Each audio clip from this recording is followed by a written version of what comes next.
സംസ്ഥാന സ്കൂൾ കലോത്സവവുമായി ബന്ധപ്പെട്ട് reporter TV സംപ്രേഷണം ചെയ്ത വീഡിയോ സ്റ്റോറിക്കെതിരെ വ്യാപക വിമർശനം. പ്രായപൂർത്തിയാകാത്ത വിദ്യാർത്ഥികളെ മുൻനിർത്തിയുള്ള സ്റ്റോറിയുടെ ഉള്ളടക്കം എന്തു സന്ദേശമാണ് നൽകുന്നതെന്ന് ചോദ്യമുയരുകയാണ്. കലോത്സവ റിപ്പോർട്ടിംഗ് പലതും കാണാൻ തോന്നാത്ത വിധം അരോചകമായിരുന്നുവെന്ന് ചൂണ്ടിക്കാട്ടിയാണ് അഡ്വക്കേറ്റ് PM ആതിര ചാനലിനെതിരെ പ്രതികരിച്ചത്. ഒപ്പനയിലെ മണവാട്ടിക്കുട്ടിയെയും റിപ്പോർട്ടറായ ഒരുത്തിനെയും വെച്ച് പടച്ചുവിട്ട സ്റ്റോറി എല്ലാ അതിരുകളും ലംഘിച്ചുവെന്നും PM ആതിര പറഞ്ഞു.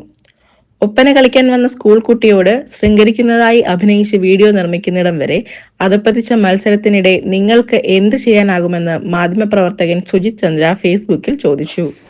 റിപ്പോർട്ടർ TV അവതാരകനായ അരുൺകുമാറും റിപ്പോർട്ടർ ചാനലും മാപ്പ് പറയണമെന്ന് മാധ്യമപ്രവർത്തക സുനിത ദേവദാസും പ്രതികരിച്ചു.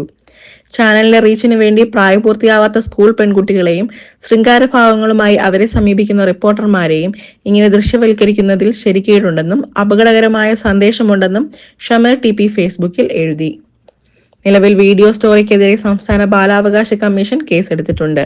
കമ്മീഷൻ സ്വമേധയാ കേസെടുക്കുകയായിരുന്നു. കലോത്സവ റിപ്പോർട്ടിംഗിൽ ദ്വയാർത്ഥ പ്രയോഗം നടത്തിയെന്നാണ് കേസ്. അരുൺകുമാർ സഭ്യമില്ലാത്ത ദ്വയാർത്ഥ പ്രയോഗം നടത്തിയെന്ന് ബാലാവകാശ കമ്മീഷൻ പറഞ്ഞു. വീഡിയോയിൽ റിപ്പോർട്ടർ ചാനൽ മേധാവിയോട് വിശദീകരണം തേടിയതായി ബാലാവകാശ commission chairman KG Manoj Kumar മത്സര സംഘത്തിൽ പങ്കെടുത്ത ഒപ്പന സംഘത്തിലെ മണവാട്ടിയോട് പ്രണയം തോന്നുന്ന റിപ്പോർട്ടർ എന്നതായിരുന്നു സ്റ്റോറിയുടെ ഉള്ളടക്കം.